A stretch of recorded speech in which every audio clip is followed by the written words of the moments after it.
Hello everyone and welcome back to the next lecture of class 12th economics, and today in this video we are going to do the next chapter named banking. Now what is commercial bank? Commercial bank is an institution which performs the function of accepting deposits, lending funds and making investments with the main aim of earning profits. So basically the commercial bank is an institution, एक institution होता है ये जो mainly कौन सी functions perform करता है, accepting deposits and lending funds. देखो banks की मेन दो ही फंक्शन होते हैं, डिपॉजिट्स एक्सेप्ट करना और लोन्स देना. तो यहाँ पर कमर्शियल बैंक के दो ही फंक्शन मेन बताए हैं. एक तो डिपॉजिट्स एक्सेप्ट करना कि अगर लोग या कोई भी अपने डिपॉजिट्स पैसे जमा कराना चाहे तो उनको एक्सेप्ट करता है, और लोन देता है. लैंडिंग फंड्स मीन्स लोन देना, एडवांसिंग लोन्स भी हम इसे बोलते हैं. अब देखिए ये पॉइंट यहाँ पर बहुत इंपॉर्टेंट है कि जब जो ये डिपॉजिट्स एक्सेप्ट करता है उसको या तो वो लोन की फॉर्म में एडवांस कर देता है, मीन्स लोन की फॉर्म में दे देता है वो, या फिर वो क्या करता है उन डिपॉजिट्स को इन्वेस्ट कर देता है कहीं पे ताकि उसको प्रॉफिट्स मिल सके. अब उनको वो अपने पास नहीं रखता. डिपॉजिट्स एक्सेप्ट किए कमर्शियल बैंक ने, अब या तो उनको लोन की फॉर्म में दे देगा या फिर उनको कहीं ना कहीं इन्वेस्ट कर देगा ताकि प्रॉफिट्स कमाया जा सके. तो कमर्शियल बैंक का मेन एम क्या होता है, अर्निंग प्रॉफिट्स. ये याद रखना है, कमर्शियल बैंक का मेन एम को क्या होता है, प्रॉफिट्स अर्न करना. I think definition is clear to you. I am repeating this again. Commercial bank एक इंस्टीट्यूशन होता है जो कि डिपॉजिट्स को एक्सेप्ट करने का और लोन्स देने का फंक्शन प्रोवाइड करता है. ठीक है, और जो ये डिपॉजिट्स एक्सेप्ट करता है या तो उसको लोन की फॉर्म में दे देता है या फिर उन डिपॉजिट्स को इन्वेस्ट कर सकता है ताकि ये प्रॉफिट्स अर्न कर सके, because it's main aim is to earn profits. Now come to the functions of commercial bank. Basically the functions of commercial bank are divided into two parts, primary functions and the secondary functions. What are the primary functions of commercial bank? Accepting deposits and advancing loans. What are the secondary functions of commercial bank? Overdraft facility, discounting bill of exchange, agency functions and general utility functions. Now these will be covered later. First of all, let's come to the primary functions of commercial bank. In this video we are going to discuss about the primary functions of commercial bank, accepting deposits and advancing loan, and in the next video we will cover the secondary functions of commercial bank. So as I have told you that there are two primary functions of commercial banks, accepting the deposits and advancing the loans. Accepting the deposits, the main function of commercial bank is to accept various kinds of deposits. commercial bank का main function क्या होता है, various kinds of deposits को accept करना. अब यहाँ पे देखिए हमारे पास mainly three kinds of deposits होते हैं, demand deposits, fixed deposits and saving deposits. I have written them in the tabular form so that everything is clear to you by comparing them. ठीक है, but अगर exams में आते हैं then you have to write in the points, do not write in this tabular form. First of all, the demand deposits. The deposits repayable on demand. Demand deposits कौन से deposits होते हैं, वो deposits जो कि रिपेबल ऑन डिमांड होते हैं. Means आप इन्हें कभी भी विड्रॉ करा सकते हैं, या आप जब भी चाहोगे आप इन डिपोजिट्स को विड्रॉ करा सकते हैं.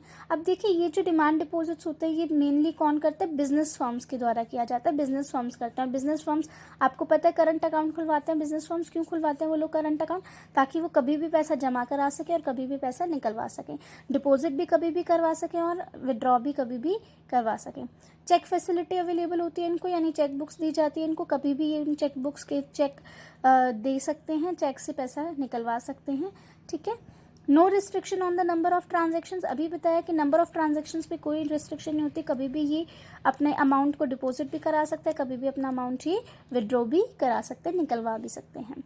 अगर मैं इंटरेस्ट की बात इसमें करूँ तो देखो इंटरेस्ट यहाँ पर दिया नहीं जाता, बैंक इंटरेस्ट देता नहीं है बल्कि इंटरेस्ट चार्ज किया जाता है इनसे. ठीक है. तो जो जिन्होंने भी डिमांड डिपॉजिट्स ले रखे तो उनसे बैंक अपनी सर्विसेज देने के लिए इंटरेस्ट चार्ज करता है. ठीक है. फिक्स डिपॉजिट्स क्या होते हैं, फिक्स डिपॉजिट्स होते हैं जिसमें एक फिक्स पीरियड ऑफ टाइम के लिए आप पैसा जमा करते हो. ठीक है. वहाँ पे आप एक 10 साल के लिए, 15 साल के लिए, आप एक पर्टिकुलर फिक्स टाइम पीरियड के लिए क्या करते हो, पैसा जमा करते हो फिक्स डिपॉजिट्स में. अब यहाँ पर देखो जो डिमांड डिपॉजिट्स हमने पढ़ा उसमें तो हमने क्या पढ़ा कि जो आपके नंबर ऑफ ट्रांजेक्शन्स होती हैं वो कितने भी हो सकते हैं, कितना भी आप पैसा निकलवा सकते हो, कितना भी पैसा आप जमा करा सकते हो. बट फिक्स डिपॉजिट्स में आपके दो ही ट्रांजेक्शन्स होंगी, एक आप पैसा जमा कराओगे और एक उस पर्टिकुलर पीरियड के बाद आप पैसा विड्रॉ कराओगे। बीच में आप वैसे एफडी तुड़वा भी सकते हैं, ठीक है। Then cheque facility is not available, यहाँ पर कोई आपको चेक फैसिलिटी अवेलेबल नहीं होती क्योंकि आपको नंबर ऑफ ट्रांजेक्शन तो करवानी नहीं है, आपके पास 2 ही नंबर ऑफ ट्रांजेक्शन है, डिपॉजिट एंड विड्रॉ की। और ये कौन करता है, एफडी कौन कराता है, हाउस होल्ड्स कराते हैं, और इन पर इंटरेस्ट, हाईएस्ट इंटरेस्ट मिलता है इनको, ठीक है, इनको मिलता है, बैंक प्रोवाइड करता है इस पर हाईएस्ट इंटरेस्ट।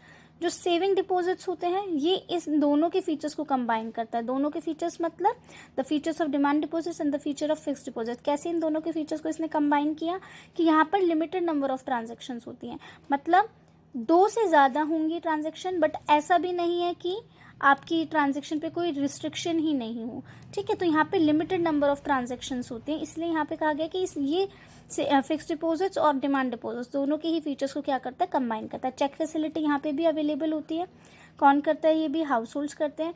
इंटरेस्ट यहाँ पे भी मिलता है, प्रोवाइड करता है बैंक, देता है इंटरेस्ट यहाँ पे भी, बट यहाँ पर जो रेट ऑफ इंटरेस्ट बैंक देता है वो एफडी से कम देता है। एफडी पर रेट ऑफ इंटरेस्ट हाईएस्ट होता है, सेविंग डिपॉजिट्स पे एफडी से कम रेट ऑफ इंटरेस्ट दिया जाता है, ठीक है।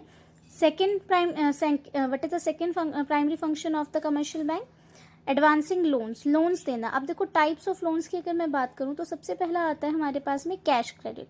अब देखिए कैश क्रेडिट में क्या होता है, जनरली जब भी हम लोन लेते हैं, अगर पर्सनल हम बात करें, अगर हम लोन लेते हैं तो उस लोन पे हम क्या देते हैं, सिक्योरिटी रखवाते हैं, कुछ ना कुछ कोलेट्रल रखवाते हैं, कुछ ना कुछ, ठीक है। सिक्योरिटी रखवाने को कोलेट्रल भी बोलते हैं, सिक्योरिटी को कोलेट्रल भी कहा जाता है। तो कैश क्रेडिट में क्या किया जाता है, कैश क्रेडिट में आपका यहाँ पे करंट एसेट्स रखवाए जाते हैं, यानी लोन्स अगर आप ले रहे हो तो लोन्स लेते वक्त आप करंट एसेट्स रखवाओगे। करंट एसेट्स मतलब शेयर्स रखवा दिए, बॉन्ड्स रखवा दिए, कोई भी स्टॉक्स रखवा दिया, ठीक है। तो यहाँ पर वहाँ पर तो आप कोई भी सिक्योरिटी एसेट, फिक्स एसेट्स वगैरह कुछ रखवाते थे, लेकिन यहाँ पर आप क्या रखवा रहे हो, कैश क्रेडिट में करंट एसेट्स जैसे स्टॉक, शेयर, बॉन्ड ये रखवाते हैं। कैश क्रेडिट पर इंटरेस्ट जो है वो एक्चुअली विड्रॉन अमाउंट पे लगता है। जनरली क्या होता है कि जितना पैसा आपने जमा कराया, डिपॉजिट कराया, उस पूरे पे इंटरेस्ट लगता रहेगा, लेकिन इसमें क्या होता है, जितना पैसा आपको लोन दिया है बैंक ने, उस लोन की फुल अमाउंट पर जो है इंटरेस्ट चार्ज करता है बैंक। बट इसमें क्या है, जितना पैसा आप विड्रॉ कर रहे हो उस हिसाब से आप क्या करोगे, यहाँ पर इंटरेस्ट चार्ज होगा।